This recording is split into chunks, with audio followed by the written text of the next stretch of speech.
Welcome back to Max Reaction. How are you doing today? Hopefully you're having a good day. It's a cold day out here where I live. Lots of snow on the ground. I do not like snow, but such is life. Anyway, we're going to react to a video called Why Karate is Actually a Filipino Martial Art, and it has Kali at the end.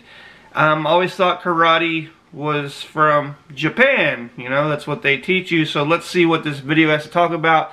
Let's see what kind of evidence they have to provide. Let's see what kind of facts they can throw, and then we can decide. So let's check it out. Modern karate is unrealistic. Either you can't use certain techniques, or you can't strike certain targets, or you obsess over form rather than function. That's why I often travel to Okinawa, the birthplace of karate. That's where I thought they still practice the old ways. Alright. Or at least they used to. Because the reverse influence of modern karate has forced many old masters to change their ways. Why would they change? The art is becoming a sport, even in Japan. For this reason, I've had to seek out many different masters to learn as much as possible before the knowledge is lost forever. In a culture that values loyalty above everything else, this approach is highly unusual. Well, that's cool that he wants to preserve the old way of doing things, the old way of the karate, you know? Because, like he said, they're changing it to more of a sportsy type stuff. So it's not traditional fully. And that's exactly why I've discovered something highly unusual. I was taught the exact same exercise from 3 different grandmasters in 3 completely different dojos. Yet they all claimed it was unique to their style, which tells me that the exercise must have been handed down from ancient times, before karate was divided into different styles. But here's the crazy part. This exact same exercise is also practiced in Kali, a traditional martial art from the Philippines. Coincidence? Maybe. But archaeologists have discovered several prehistoric Neolithic tools with the exact same morphological features in both Okinawa and the Philippines. Meaning, although karate was born in Okinawa and influenced by China, perhaps it was conceived way earlier in the Philippines. There is only one way to find out. I'm going to learn Kali and see exactly how it compares to traditional karate. Because Kali was known before karate, so if Kali has the same moves and the same learnings, then maybe karate branched off Kali. I see where he's going. Very quite possibly might, you know, have happened that way. I don't know. Whoa! You broke it! This could be my skull. The only problem is, I need to convince my girlfriend to come along and film everything for you. Luckily, I have a plan. I like his video style. Work and celebrate our 7-year anniversary? Ja, vad kul! In the Philippines. Men varför pratar du engelska? She swallowed the bait. Now all we had to do was travel for a few hours, check into a fancy hotel, and enjoy what the city had to offer.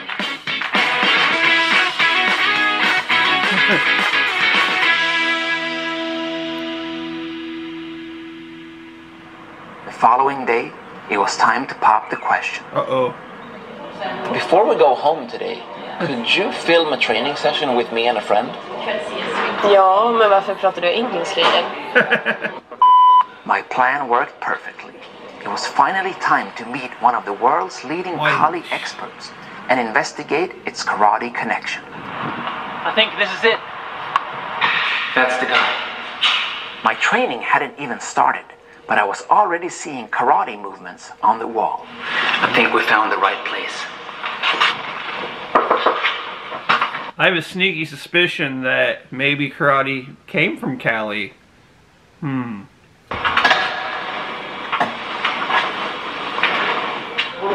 This is Johan Skolberg, direct student of the late great Grandmaster Ernesto Presas. With over 4 decades of experience, including multiple full-contact Kali championship titles, Johan's resume is unparalleled. Usually he spends his time traveling the world, teaching master classes, special forces, and bodyguards. But today, he's agreed to spend his time with us. It's time to explain why I'm here. When I was in Okinawa, I discovered the exact same exercise being practiced in 3 completely different karate styles. And this exercise, I'm just going to demonstrate it to you in thin air without an opponent and see if you recognize it. Okay. So somebody attacks me. I block the attack on his inside, right? Closed hand, open hand, doesn't matter. I scoop it around, I push it down, and I punch back. Yeah. Does this look similar to something that you do? Yes. It's called hubud. Hubud. Yeah. Hubud is a Filipino word that literally means to entangle. And believe it or not, there is an ancient form of Okinawan grappling called tegumi, which translates to entangled hands. And if you reverse the words, you get kumite, the modern form of karate fighting. So, can you teach me the correct way to do this drill? Hubud? Yeah. Okay. How do you do that? How many days do we have? Days and days. I'm a quick learner. Okay, perfect. We're going to start with sticks. Sticks? Yeah, and then we're going to go to the empty hands. So we're not going to... Okay. If you have time, we will do the knife. Okay, this is interesting. Kali Let's get to the several knife. weapons, just like old school karate, before it was split into a separate practice called kobudo. One principle with this setting. Okay. Then we're going to do the same principle with one stick only. But that can be applied later on with a knife. If you want to go to jail, you can also do it with 2 knives. You go to jail quicker. But it's part of the art to understand, because we want to have an interpretation to the empty hands that every move is hit, stab, or slash. So I'll teach Stab you or slash. Sounds violent. The salute. This is teacher, teach me with respect from my heart. Teacher, teach me with respect From my heart. from my heart. Yes. 1, 2, 3. So that's the same thing. It's the same thing. Like, yeah. So you already know this. I recognize this. Yeah, you already know this. 1, 2, 3. 1, 2, 3. Yeah. 1, 2, 3. 1, 2, 3. You kind of got that because you've done it already in your karate. So now the benefit of the stick, in my perspective, is I can practice a little bit hitting without actually hurting you or get any injuries. So I'm forced to be inside. Okay. If I can, or I can choose. Broke it. You broke it. I didn't even notice. This could be my skull. Yeah, not good. Okay. All right there? Okay. Okay, so you're going to make it 50% easier. Wow. 50% easier. Like a hammer fist. Yes, like a hammer fist, exactly. 1, 2, 3. 1, 2, 3. 1, 2, 3. He's got the moves, man. So now I can start to do my block together with a hit. Okay. So I will block and hit. Yes. So that could be my disarm, because if you have a weapon in that hand, I'm very eager to be able to disarm. Well, That teacher has quick hands, very quick hands, and he's just doing it in slow motion. You can tell he has real quick hands. If he were doing it for real speed. oh. So the basic hubud drill is something you can add things to kind of spice it up with different I need to make a little bit fun of this guy now, because if you say hubud, means get naked. What? That's not going to happen on this class. You need to say hubud. Hubud. Hubud, yes. Hubud, not hubad. Let's try. Yes. Don't want to get naked. 100% easy now. Okay. And we're going to be doing that. 1, 2. So this is probably what you've been doing in your karate, maybe with different attacks, I don't know, but similar. Yep. We did a straight punch. Okay, that's okay too. Yeah. Maybe we speed it up a little bit and we don't think so much about form, and suddenly I can change the energy, and now you have to react to that. 1, 2, 3. And you can choose if you want to go heavy and powerful. 1, 2, yeah. Or you can choose if you want to go a little bit narrow and faster, so you can play with energies there. Yeah. Wow. This is a very valuable... I have a feeling the trainer, if they were doing it as a competition or for real, he would totally wipe out the man in the white robe. exercise, I think. Okay. Yeah, cool, just from this short introduction. All right. I'm gonna start teaching this to all my students. I'm stealing this. Yeah, sure. Here. I can do that one there. Whoa! That was insane. And the movements you did before were classical karate movements. It is. Yeah. Later on, Yeah. I want to be able to understand when can I have my knife reference. Ah. Okay. Because now I'm stabbing. Yeah. So that might be a reference. Yeah. Okay, now maybe I want to have that boxing. Ooh. Yeah. So how can I switch over to boxing? Because I will not box with too close. So Right, yeah. Will not be good boxing there. Yeah. Right. But if I have the elbow game might be here because I'm on that range. Yeah. Or maybe I'm feeling you too powerful. I can't afford to stay here, so I have to use kicking range and stay away from you. I try to wrap it up to do with the range. do some blade stuff. Yeah. With the same principle because I like to have one principle and many applications. Yeah. So we'll take one knife each. Should I have the sharp part towards me or you? And the very common answer when I'm teaching is yes. If I'm looking for slashing in front of me, the blade should be there. But it can also be like I'm on a hook and work with the blade. More like a shaving action. 1, 2, 3. Yes. Forearm. Yes. So every Better block it. counter, so this is my counter to stab. Better block it. Might be a counter there. Yeah. And then you're blocking, which is a problem for me, but that can also be Ooh. countered. Oh.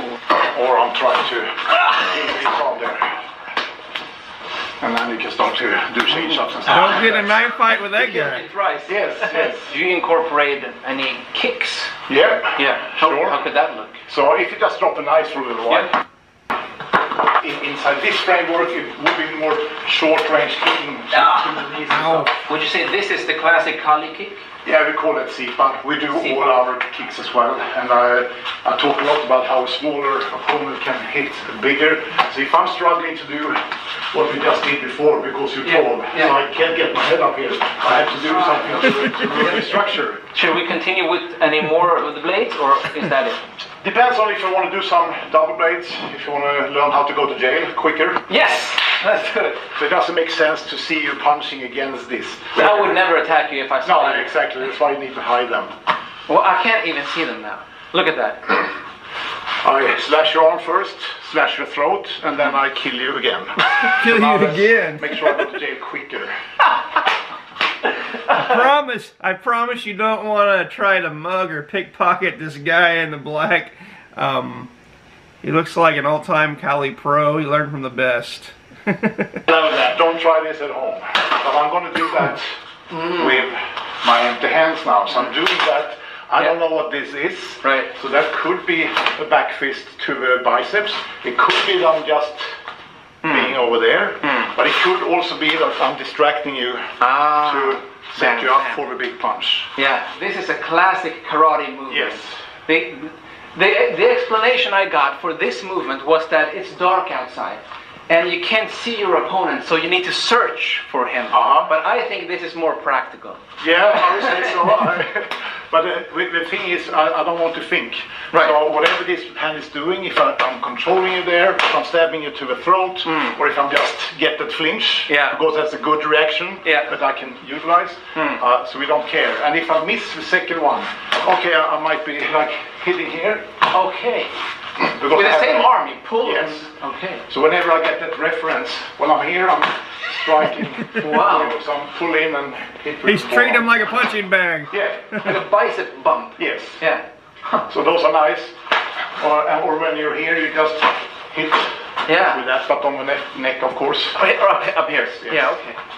But it just look good when you teach. Yeah. Making body But it's a lot of power, Yes. even down here. Yes. If I got that in my neck, I would be KO'd. Yes. Camera ready? Yeah. It was hypothetical. So back to Google again. Yeah, okay. So whenever we're here, okay, now I'm here, so I can start doing those things. Yeah. So that now a little bit the sensitivity we talked about before. We can utilize them. Or when we are here. Oh, I block. Yes. And now we can Yeah. do stuff like that. Yeah. So I try to get you off my line so I can strike you from the side. Wow. It's like endless possibility. It is. Yeah. But it's martial arts. Exactly. All martial arts have Yeah. all of those things. Don't need a Real lot. martial arts. Yes. Yeah. But now we are creative now, because now Yeah. you have to have all of that coming out. Yes. And you have to do your basic drilling, you have to do your ABCs so much that you don't have or need or want to think about them any longer. But it takes time, like we can all learn boxing in 15 minutes. It's not that much punching, it's a jab and a cross and a hook and uppercut in a way. Yeah. But it's a minute to learn, a lifetime to master, and I would say that about any martial art. Right. Yeah. I think that's a great note to end on. Yeah. Thank you so much for sharing Thank you. your It's a time, pleasure. your experience, and your expertise. Yes, thank you. Thank you so Thank much. you very much. There's no doubt in my mind that the karate-Kali connection is real. The main difference seems to be that while karate has become increasingly dogmatic, Kali has remained intensely pragmatic. Wow, I had so much fun and I learned so much about the connection between karate and the Filipino martial arts. Plus, I even got a little souvenir to take back home. I really hope that you enjoyed that. I can't help but wonder if this is what karate would have looked like if it wasn't modernized. Did the Okinawans also use sticks and knives? And how does this connect Very to well the put up. Chinese roots? I have a feeling that I'm only scratching the surface, but I'd rather have questions that can't be answered than answers that can't be questioned. Right. That's the beauty of karate. There's always more to learn, and I can't wait to share my future discoveries with you. In the meanwhile, check out some of my other videos about the awesome. roots of karate, especially the ones I shot in China and Okinawa. Thank you so much for watching. Train hard, good luck. So that was friggin' awesome. Why karate is actually a Filipino martial art. Did he answer the question? Not fully, but he brought up a bunch of questions, like he said, that needs to be asked, and we don't know if they can be answered. And to me, from what we learned from this video, is it quite possibly could have branched off from Kali. You know, there'd have to be a lot of deep dive digging and searching history, but I'm no karate expert, I'm no Kali expert, but from what he told me, from what he showed us, it very well could be.